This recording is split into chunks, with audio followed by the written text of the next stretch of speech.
Preparados para uma viagem no tempo? Do passado empoeirado ao futuro tecnológico, exploraremos a incrível evolução das chuteiras de futebol.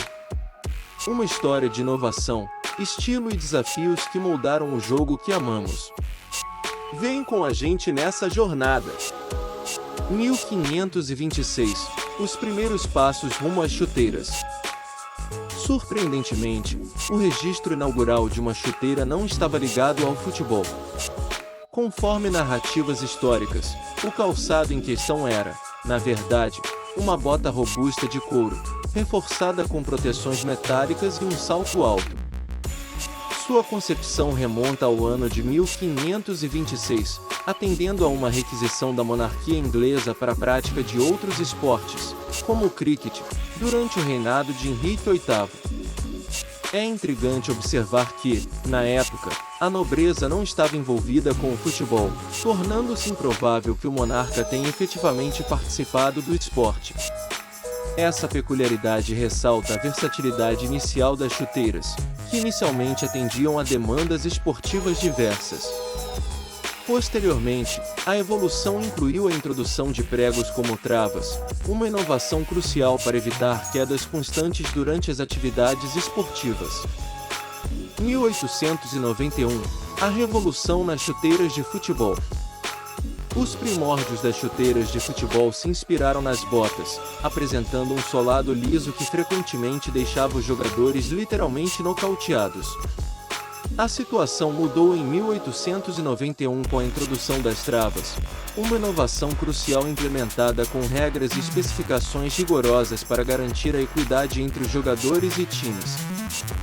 Essas travas pioneiras eram de couro, limitadas a 1,27 cm de comprimento, e incluíam um reforço na área onde o dedão do pé se encaixava, uma precaução necessária devido à prevalência das bicudas nos lances.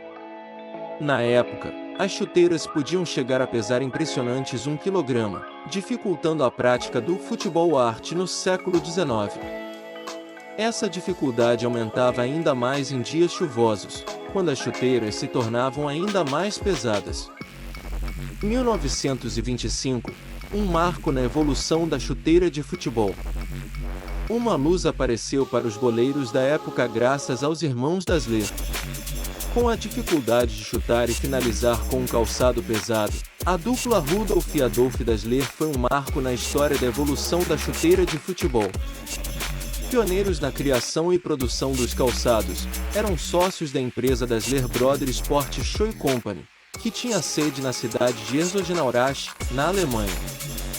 Em 1925, os irmãos realizaram modificações no calçado que o deixaram mais leve, com 500 gramas, ou seja, metade do peso das chuteiras criadas até então.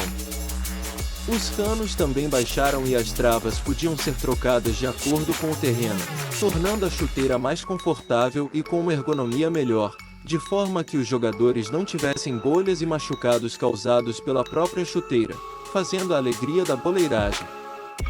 1948 – A separação dos destinos Dassler. Nos tumultuados anos 40, um acontecimento marcante alterou o curso da história dos equipamentos esportivos e o desenvolvimento das chuteiras de futebol: o rompimento entre os irmãos Adolf e Rudolf Dassler. Adolf, também conhecido como Adin, fundou nada menos que a Adidas em 1948, ascendendo rapidamente ao posto de líder de mercado. Por sua vez, Rudolf não permaneceu na sombra. Alguns anos mais tarde, deu origem à Puma. Embarque conosco nesta narrativa para descobrir mais sobre a intrigante história por trás da separação dos destinos dos irmãos Dassler. 1954 – A primeira 3 listras. A partir dos anos 50, as chuteiras passaram a usar couro de vaca em sua confecção. No entanto, a Adidas criou modelos com couro de canguru e travas substituíveis, começando a trazer também as famosas 3 listras que são características fundamentais da marca. Uma curiosidade: na final da Copa do Mundo de 1954, Na Suíça, em um dia chuvoso que transformou o gramado em um desafio escorregadio, todo o time alemão calçava as chuteiras da Adidas.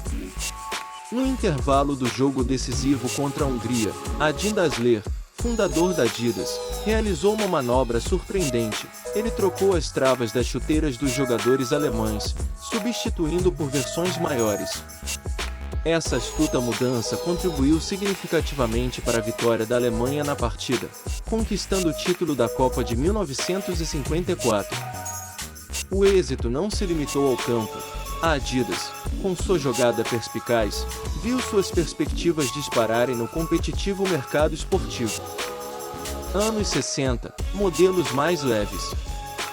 O desenvolvimento dos anos 60 ofereceu modelos mais leves, que ajudavam a proporcionar movimentos mais sutis aos atletas.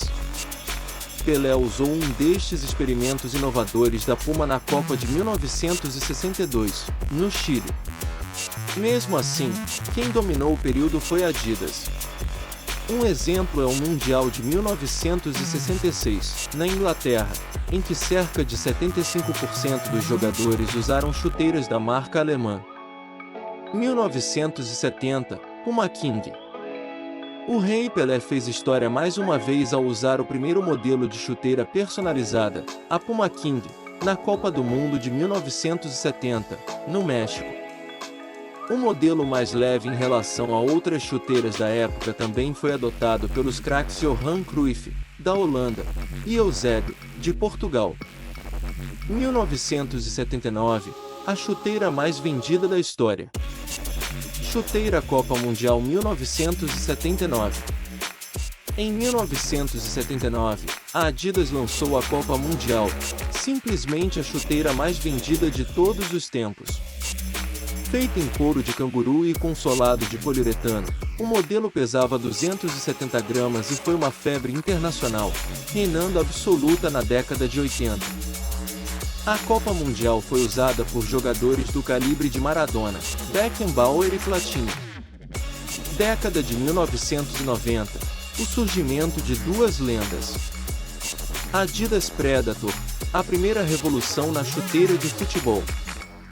No ano de 1994, a Adidas deu vida à lendária Predator, uma inovação marcante no cenário esportivo. Esta chuteira destacou-se pela revolucionária combinação de diferentes tipos de borracha, projetada para aprimorar o controle de bola de maneira excepcional. Nas mãos de ícones do futebol como Zinedine Zidane, David Beckham e Del Piero, o modelo não apenas se consagrou, mas também redefiniu os padrões de desempenho no campo. Nike Mercurial. Mais tarde, em 1998, a gigante Nike entrou no mercado das chuteiras com a sua Mercurial e, desde então, ajuda na evolução da chuteira de futebol. Ninguém duvida que a Nike Mercurial é uma lenda. Desenhada para garantir velocidade explosiva e o mais alto desempenho, ela estreou em 1998 nos pés do fenomenal atacante brasileiro Ronaldo, na França, durante o maior torneio do futebol mundial. Foi com o modelo R9 que Ronaldo marcou o primeiro gol da história a bordo de uma chuteira Mercurial.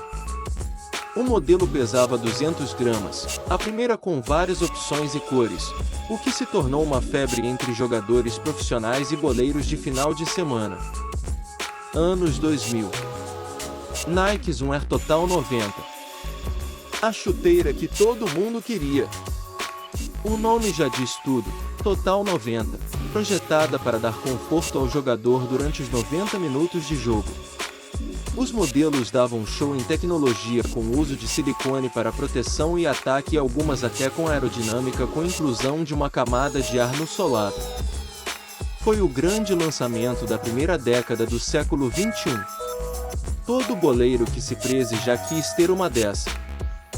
Jogadores como Fernando Torres e o inglês Wayne Rooney, o lateral, Roberto Carlos usaram o modelo em campo. Adidas F50, nas pegadas de Messi.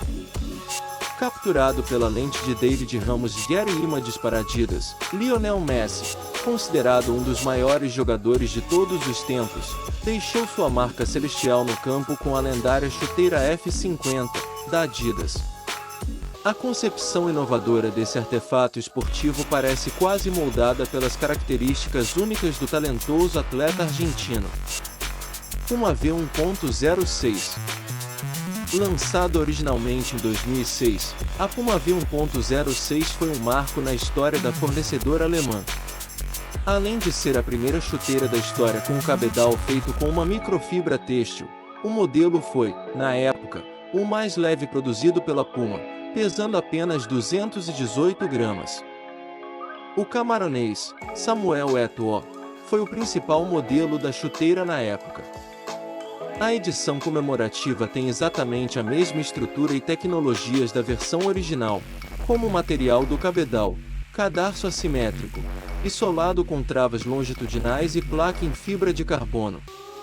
O selo comemorativo de 10 anos vai na palmilha.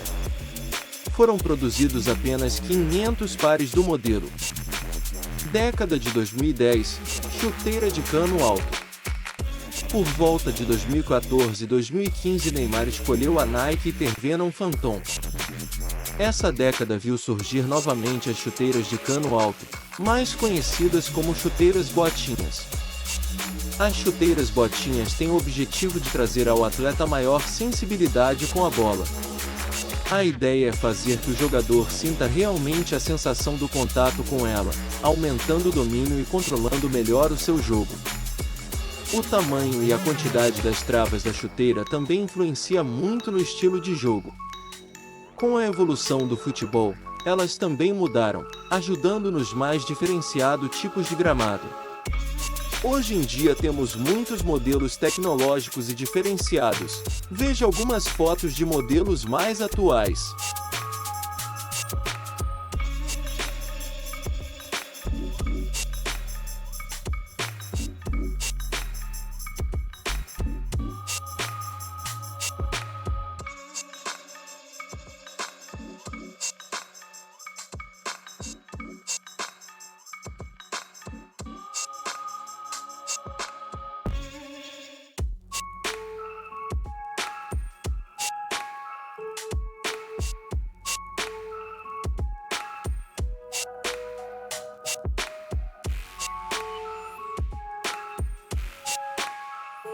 Não esqueça de curtir, se inscrever e ativar o sininho das notificações, para receber todas as novidades do nosso canal. Até o próximo!